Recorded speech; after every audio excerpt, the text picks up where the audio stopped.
Don't reach for that lipstick again until you hear this. The shade you've been calling safe and age-appropriate might be the exact thing making you look older, tired, and washed out. Stick with me for the next few minutes because I'm going to give you 5 lipstick shades that instantly take years off, and one trick almost nobody talks about that tells you your perfect shade in under 60 seconds. If you're new here, welcome to Beyond Radiant 60 Plus, the channel where we throw out the outdated beauty rules and replace them with what actually works after 60. Hit subscribe before we get started because next week's video might be the one that changes how you see yourself in the mirror.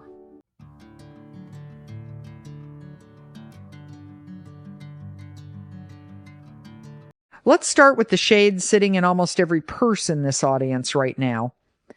That soft, dusty, brownish pink, the one a salesperson once called sophisticated or classic or perfect for your age. I want you to picture it in your mind because in a few minutes, you're going to understand exactly why that color has been quietly aging you. Here's something most women never get told plainly. As we get older, our teeth naturally shift toward a warmer, yellower tone. It's not neglect, it's not coffee, it's just the enamel thinning with time and the layer underneath showing through a little more each year. It happens to everybody. Now, when you put a warm orange-brown lipstick right next to teeth that are already leaning yellow, you're not covering that up, you're highlighting it. Warm sits next to warm, and the whole thing reads dull and aged. But flip that around with a cool tone shade and something wonderful happens. Cool tones sit opposite yellow, so they cancel it out instead of amplifying it. Your teeth suddenly look brighter and cleaner without a single trip to the dentist.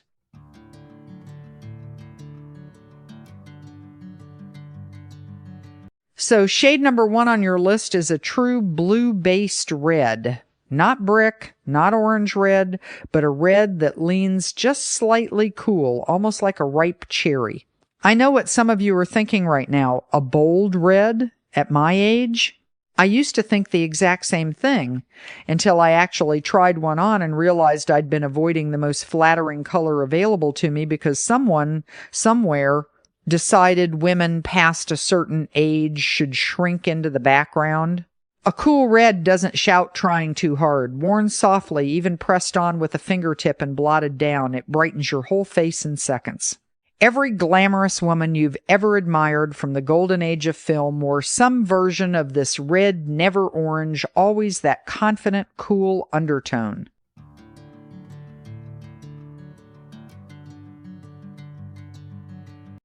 Now let's talk about the lipstick most of you reach for on an ordinary Tuesday, your safe nude.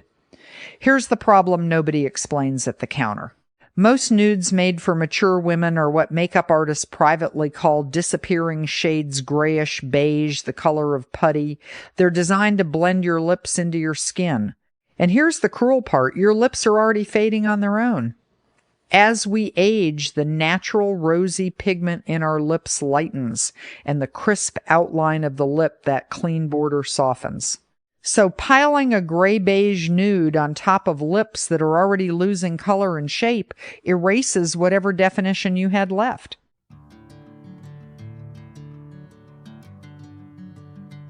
Shade number 2 fixes this completely.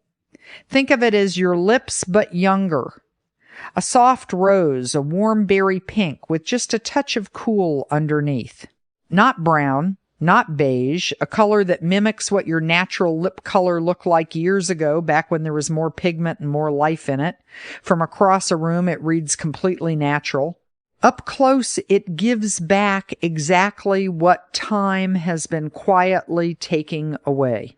Now, here's where most women sabotage even the right color, and it has nothing to do with the shade itself, it's the finish. For the last several years, matte lipstick has been marketed as the elegant, modern, all-day choice. And if you've tried one, you already know what happens. It settles straight into every fine line around the mouth and draws them in like pencil marks. It makes your lips feel like paper by lunchtime. Here's why. Matte formulas strip away moisture so the color grips and stays put. On young, plump lips with plenty of natural oil, that's fine. But mature lips produce less oil and hold less moisture to begin with, so a matte formula does double damage. It sinks into every line, and it flattens the lip so there's no shine left to reflect light. And light is what makes lips look full. A flat, matte finish absorbs light instead of bouncing it, which makes even naturally full lips look thinner and older.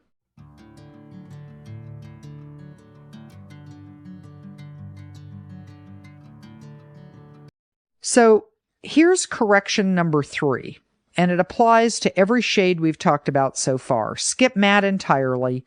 Choose satin cream or anything labeled hydrating or balm-like. These formulas contain a small amount of oil that catches the light right in the center of your lip, which tricks the eye into seeing fullness and smoothness that a flat finish simply can't create. It's the cheapest, easiest change you can make tonight with lipstick you already own. Swap your driest matte for a creamy version in a similar shade and watch how much softer those lines look immediately. Now, you might be wondering if a cool red brightens your teeth, if a soft rose restores your natural color, and if switching to satin softens fine lines. All of that is simple, provable, and nearly free. Why has almost every one of us been steered in the opposite direction for decades? I'll be honest with you. The beauty industry built most of its marketing, its glamorous campaigns, and its boldest colors around women in their 20s and 30s. For the rest of us, the shades quietly shifted toward muted, brownish, safe. Not because those colors flatter mature skin, they usually don't, but because a woman who's been told to expect very little from her lipstick stops experimenting. She buys the same tube out of habit forever.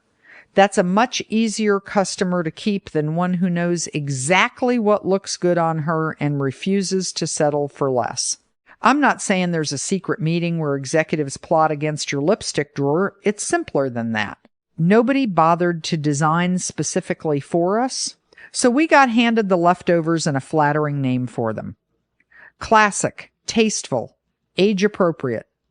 Strip away the flattery and look at what those shades actually do to a mature face, and you'll see they were never chosen to make us look good. They were chosen to keep us quiet.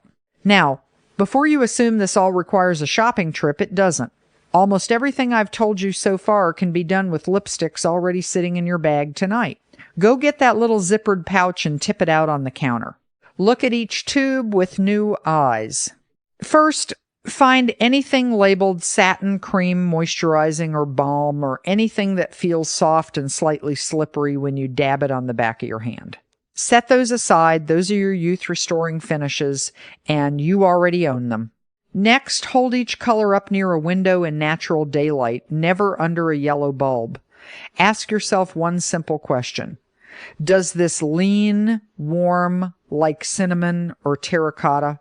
Or does it lean cool, like raspberry or wine? You don't need any special training for this. Warm shades look like rust, gingerbread, and clay. Cool shades look like cherry, berry, and rose. I'd bet almost everyone watching has at least one cool-toned lipstick buried in that bag that you bought on impulse and never wore because someone once told you it was too much. And if the only good color you own happens to be a dried-out matte, don't throw it away. Dab a tiny bit of your regular face moisturizer or a plain lip balm onto your lips first, let it sit for a minute, then press the matte color on top with your fingertip instead of swiping it straight on. That balm underneath transforms a harsh, flat finish into a soft, forgiving stain that won't settle into your lines. Here's one more free trick, especially for anyone who feels their lips have thinned over the years. Instead of covering your whole lip edge to edge, press your color into just the center of your top and bottom lip, then gently press your lips together so the color blurs softly outward toward the corners. That gradient, bright in the middle, soft at the edges, tricks the eye into seeing more volume and dimension. It costs nothing and takes about 10 seconds.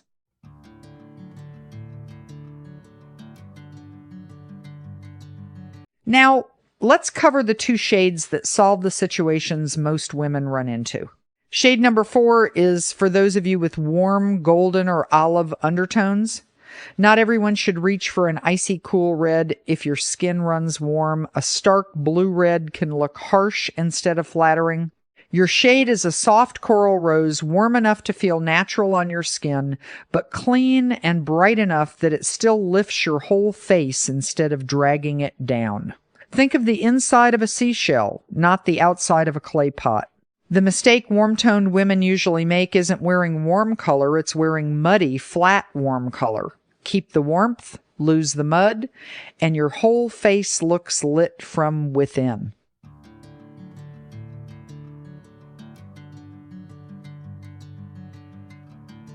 Shade number 5 is your statement shade, the one for the night out, the dinner, the occasion where you want to be noticed.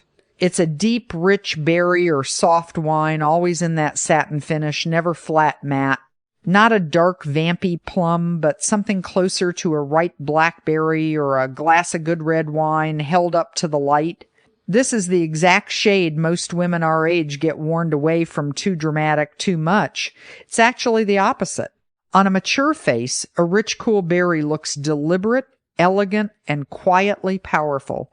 And because it carries that same cool undertone, it makes your teeth look brighter the moment you put it on.